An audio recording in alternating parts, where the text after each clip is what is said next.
All right, thank you. So yeah, my name is Marcin. For I've been a software engineer for a little bit over 10 years, and it's actually first half of my career was more focused on C++. I did a little bit of coding on Windows Phone, not a particularly long-term successful product, but it was certainly very sort of informative for me to do that.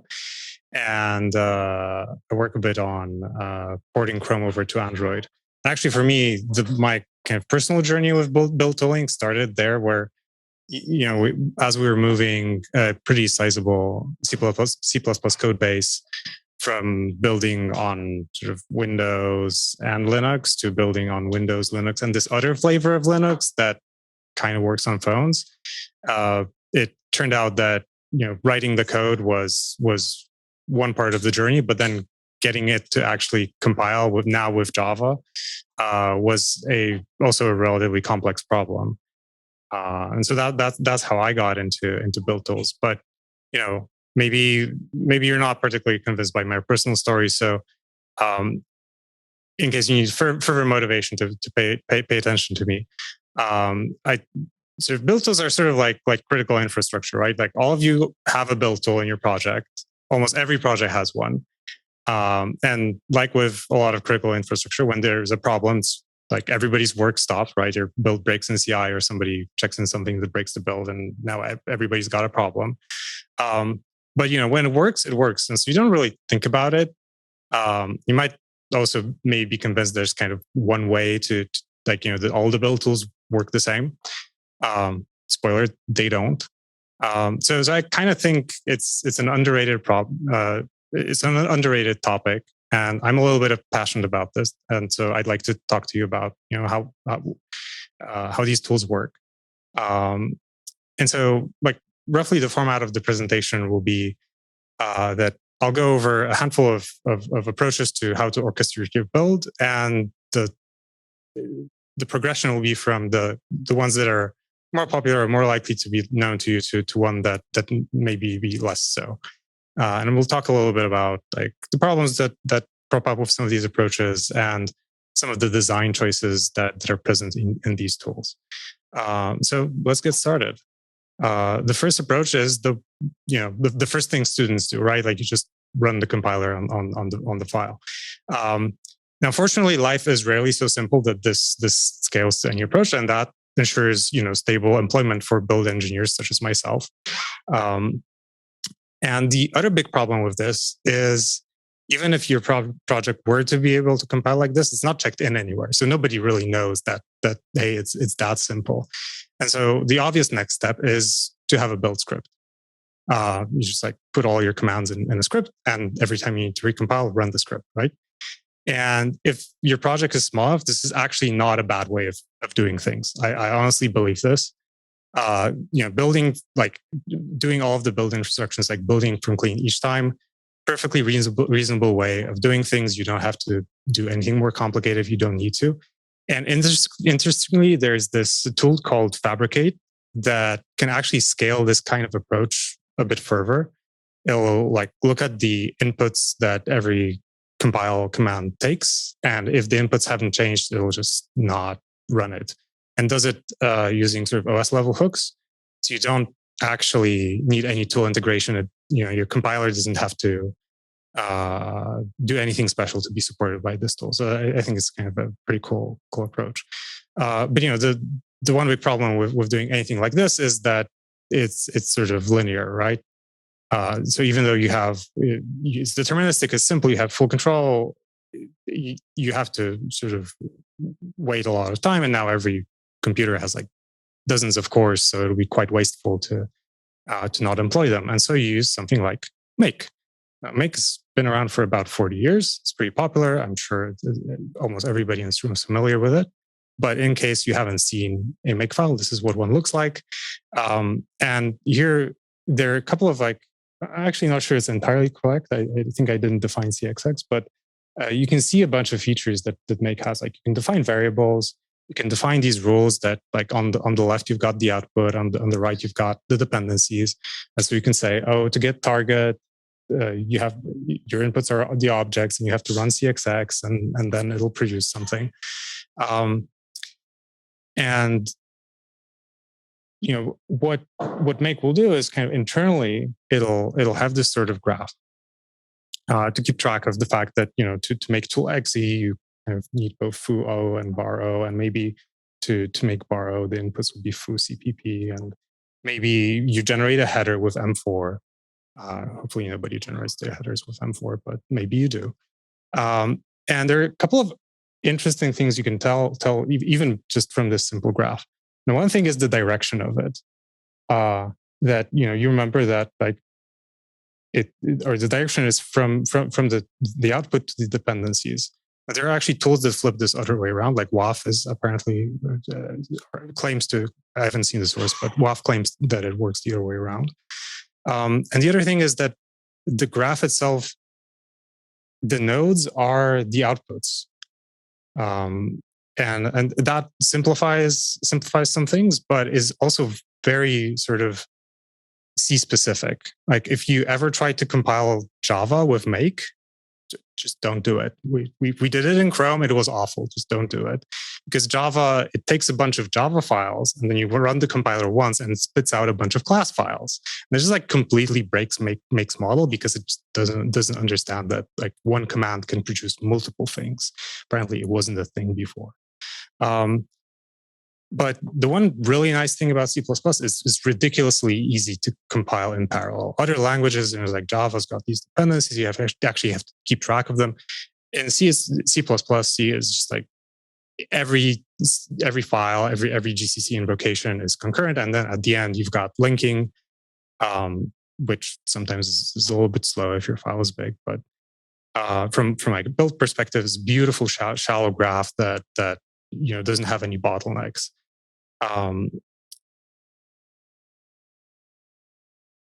But one thing that you might want to know is how is this graph generated? Like, where does Make get this from? Actually, this is not what this graph only comes up after you compile everything once. So normally it looks a bit different. It doesn't have arrows. This Make actually depends on the compiler to give it the dependency information. After you run GCC, you give it some options, I think MMD. It'll spit out a partial Make file. And then next time you run Make, that's where it'll get some of this graph from. But like this edge from foo m4 to foo.h, that's something the developer needs to specify. Like Make isn't particularly clever. And the last thing that may not be super obvious from this small example is that Make requires kind of completeness, in that you can't get Make to do a good job, or you can't get Make to partially load up a Make graph. Like and this matters if your graphs are fairly large. Then you get into this trade-off of like, okay, do you go the recursive Make approach where you break down your Make files and then you have potentially missing dependency across them, or do you have like one really big Make file for your entire project, and then perhaps the time to run Make becomes a bottleneck. And the other cool thing Make does is it supports incremental rebuild and using like a really clever approach, which is to just look at the timestamps. And this is great because it means you don't have to run any daemon processes. The file system gives you the information, kernel keeps track of that, so it's always correct. It's also really where a lot of the problems in getting correct builds out of Make start. Like normally you don't have problems with Make. Like you make something for the first time around, it almost always works. Then you edit code a little bit, maybe you check out a couple of commits ahead, maybe you switch branches, and inevitably a time comes where just running Make doesn't work and you have to make clean. And part of I believe there's kind of two reasons for this. One is that Make doesn't verify the graph in any way. It just trusts, like if you give it wrong edges, it's like, I trust you. And the other one is kind of a design decision in Make. These nodes, they represent the outputs, but in no way do they represent the command lines. So if you switch some environment variables, you switch some flags, like maybe you add no omit frame pointers. Well, you have to remember to make clean, because otherwise Make won't notice this. And so remember how I mentioned that sometimes make files get really, really big and they become really, really slow. So when I work on Chrome, I think they wrote Ninja for Chrome because of this specific problem, which is essentially, even though the syntax of make files is pretty simple, it turns out that evaluating them for a large project is actually slow. But using a project generator to generate a really, really simple make file, which is just repeatedly lays out the entire compiler invocation for every file, turns out to be pretty fast to evaluate. So there's this tool called Ninja where the Ninja files themselves are pretty big, but perhaps counterintuitively, the tool itself runs faster than Make, where the Make files are more compact, but it has to do way more work to parse them. Now, this doesn't really work without a project generator. You absolutely do not want to write Ninja files by hand. And one such project generator is CMake. Now, historically, this was made to be like a uniform front end to the various flavors of Make, but I think there are no more various flavors of Make. There's just kind of one Make implementation. So now what this actually does is it abstracts over a bunch of different build tools. This is especially useful if you want to, say, support Windows and Linux at the same time, because like maintaining both of them as Microsoft compiler and a Make concurrently, it's kind of silly. So you're going to put all of the information into some other tool and like generate your build system from it. And so if we look at a simple CMake file like this, one really interesting thing that comes out is that we're no longer talking about, hey, here's a file and you need to run GCC on it. We're sort of moving to this higher level of abstraction where we're saying, oh, there's an executable, and like you figure it out. What does that mean and what to do with it? And I think you'll agree that it's kind of more convenient to write at this, or to interact with your build tool at this level of abstraction, where it's just like, hey, here's some more files, than kind of having to be very, very explicit. But the one sort of major problem with having to, or with using this class of tool, is that you still need to remember to rerun it every time the CMake file changes, but also every time you make maybe changes to your environment, again, kind of flag changes, or maybe, I don't know, you change the path to your compiler, right? And so this is kind of how we arrive at Bazel, which I guess isn't necessarily like a tool that's supposed to solve all of these problems. I think the actual story of Bazel is that Google used to use Make, and then they were like, oh, we need more parallelism, so let's run Make on Borg, which was their sort of, now it's Kubernetes, is their kind of compute system. And then they wanted to make a slightly nicer UI and solve some of these other problems, and so that's how Bazel came around. And there was a time where people from Google would go to other companies and be really upset that like other people don't have this tooling. And some of those people would go to these other companies, be so upset that this tooling doesn't exist, that they would implement clones. And I actually worked on one of those projects. I used to work on this build tool called Buck, which takes its input. It sort of takes very similar grammar input to Bazel, but the implementation is different. So, there's a group of people who are really really strong advocates of this. Let me say it like that. And so, since it was used at Google, you can imagine it can handle pretty large code bases. So that's sort of one of the properties of this tool. But the real kind of area where it's different is that it focuses quite a bit on correctness. So while Make kind of trusts the developer that, hey, the dependency information you're putting in there is probably right, and if it's not, then that's your problem, Bazel goes the other way around. It kind of goes out of its way to tell you or that if you've missed some dependency information or some inputs, it'll just make your build fail.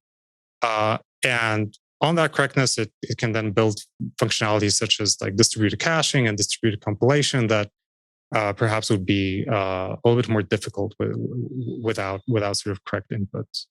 But I'm not really here to sell you on this. Like, if you were to, or if you ever used it, you probably noticed that, like, let's say IDE integration isn't particularly great, or writing some of the custom Starlark rule implementation is a bit of a dark art. So I think it's sort of fascinating in the way that it works internally. I work with this tool quite a bit, but perhaps evaluate it for yourself rather than like going and pitching this to your team tomorrow.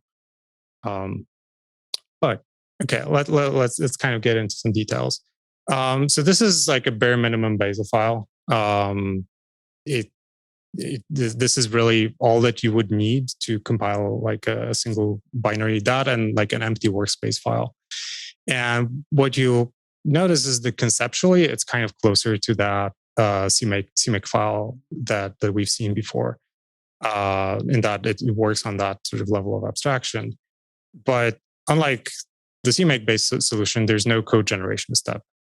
Like you just run Bazel build and it sort of figures out what to do internally. And the cost of that is that there's a daemon, right? There's a daemon running in the background and it's maintaining a bunch of data structures and a bunch of caches that, without which this would be a pretty slow process. But that kind of metaphor of like CMake and Make actually sort of holds if you look a little bit more underneath the covers. So here we've got a slightly more complicated setup. There's a CC library, and then there's a CC binary, and there's a dependency between the binary and the library. It's pretty vanilla stuff. And these are actually two separate graphs, which I hope the color schemes make kind of clear. And my intention was to demonstrate that there's sort of a CMake and a Make embedded in the tool. And that the graph on top is essentially the user input. It's called the target graph, but this is what you would type into all of your build files.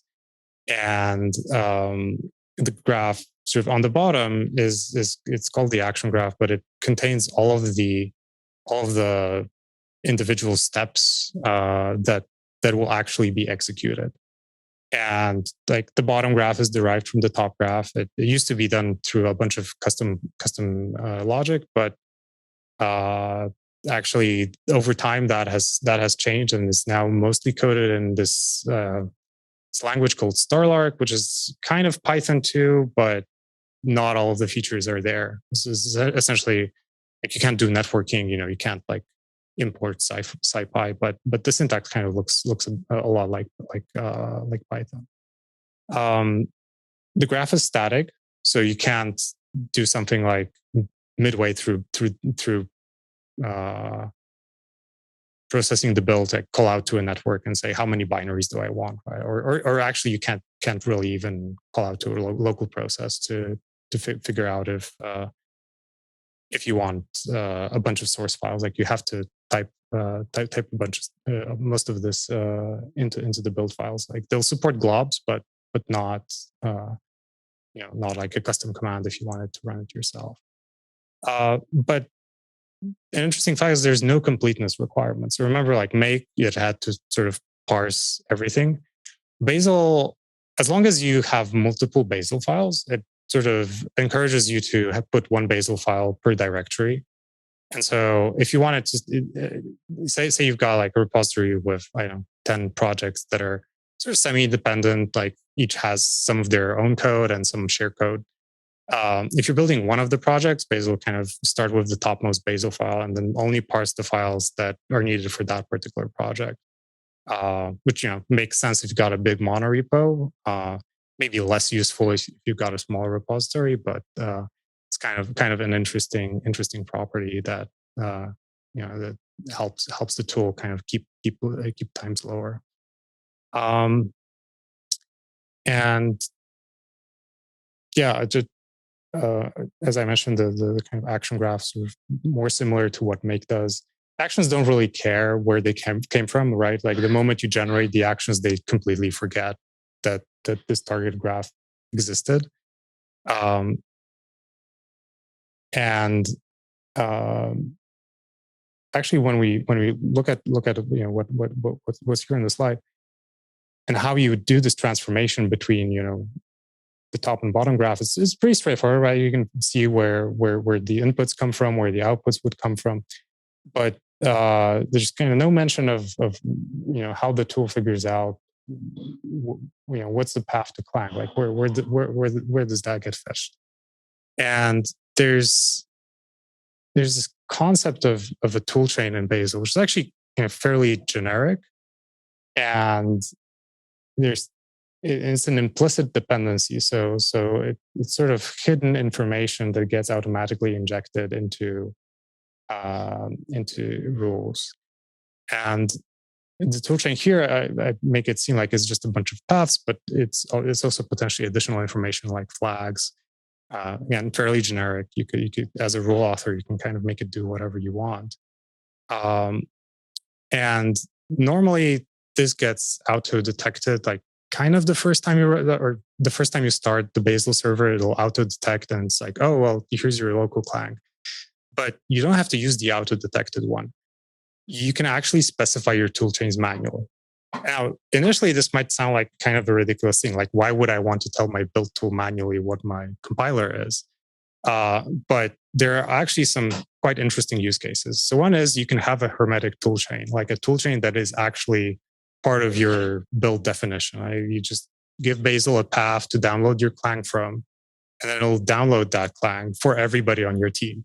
So it's no longer, you don't have to go and tell people, oh yeah, we have this like special patch in our compiler, so like remember to download it. It's just like you do Bazel build, and maybe it'll like the first time around, it'll like spend a couple of seconds or longer, depending on your internet, right? Downloading Clang. But another cool thing you can do with that is it makes cross compilation pretty easy, right? The toolchain is attached to an individual node in the graph, an individual binary. So you can actually have Bazel build something for your laptop and something for like ARM or different architecture inside of the same build. That's not really something I've seen work with other tools. Like typically, if you use like Make, CMake, or most of the tools I've seen, you can do cross compilation. Like you can tell the compiler and the flags, but that's like sort of one project set up, and then if you want to change architecture, you have to sort of regenerate your project, and depending on like whether you need to say produce 5 binaries that contain like 2 architectures at the same time, this may or may not be like an exciting capability. And the kind of most ridiculous thing that I think is possible because of the internal architecture is that you can do remote builds cross-platform. So I've got this MacBook, and from this MacBook, I can tell Bazel, even though it's running locally, that, hey, there's a build cluster over yonder in the cloud that's running a bunch of Linux machines, and like compile there.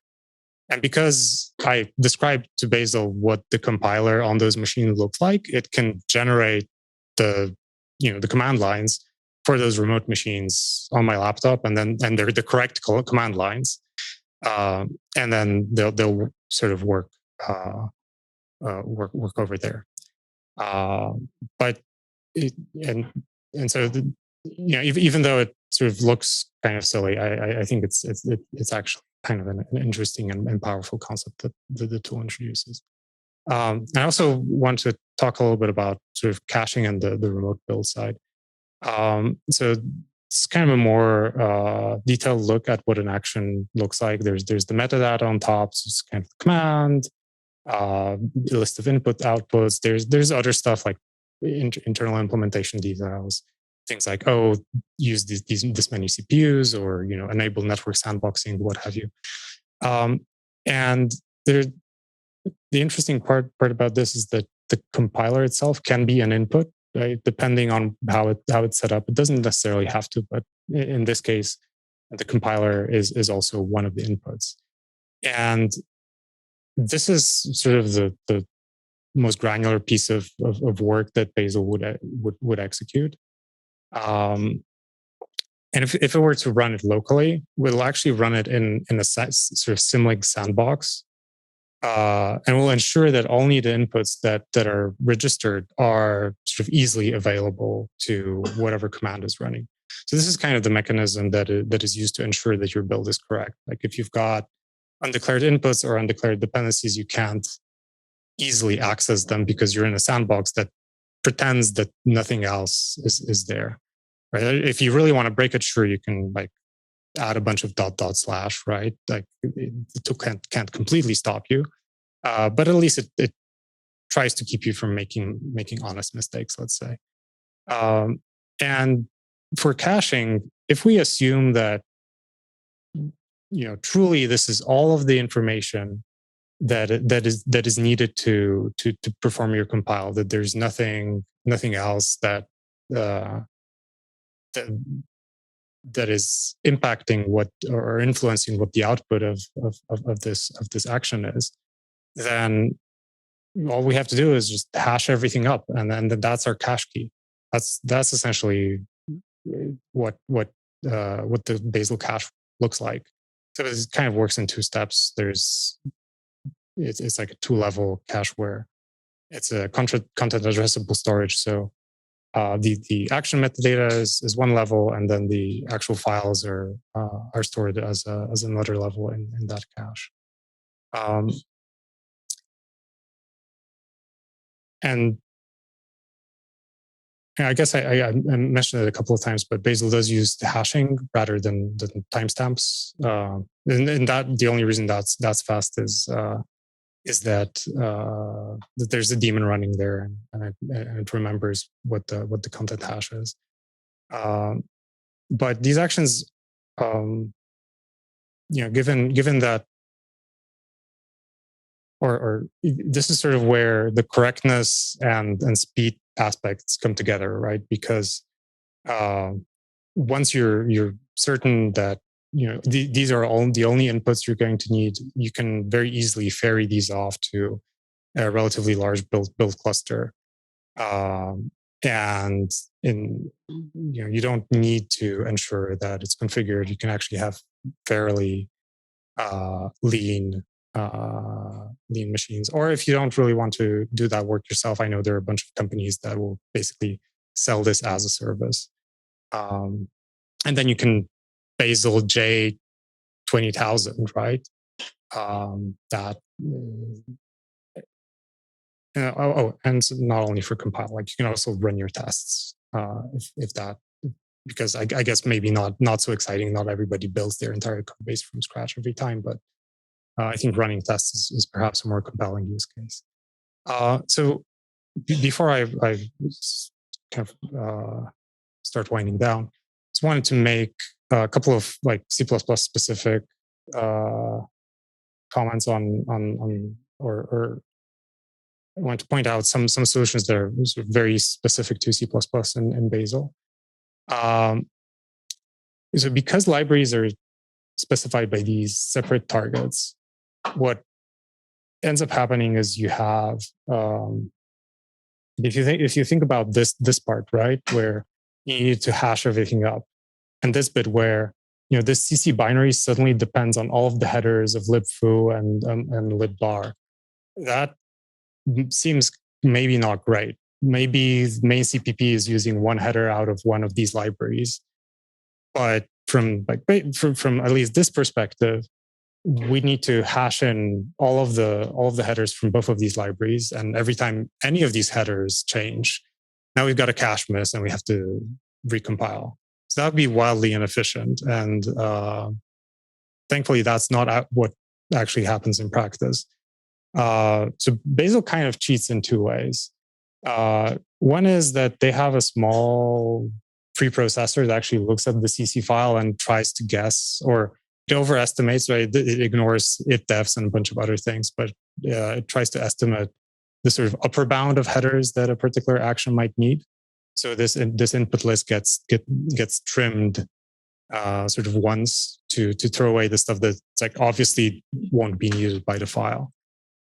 And once you run the compile step, Bazel will actually also look at this partial make file that Make also uses, that the compiler will generate, and it'll print out a bunch of additional headers. But this only gets used for like local incremental rebuilds and not for caching, because it sort of breaks the internal model. Like the contract for actions is that they're supposed to be immutable. You're not supposed to, like, once you produce them, you're not supposed to mess with them. But that doesn't always work. It's like, it's a very elegant solution, but as is frequently the case, to get the best performance, you kind of need to break your model a little bit. And so that's what ultimately ends up happening in this case as well. So yeah, that's all I had. I just wanted to sign off with this little table that compares some of the aspects of the two tools, right? The granularity, graph parsing. Like I mentioned, there's a kind of couple of other things, right? The way you calculate these cache keys is potentially like a whole topic on its own. But it's everything I had for you. I hope you found this topic a little bit interesting, and maybe it will encourage you to look into various build tool options a little bit more. Thank you very much.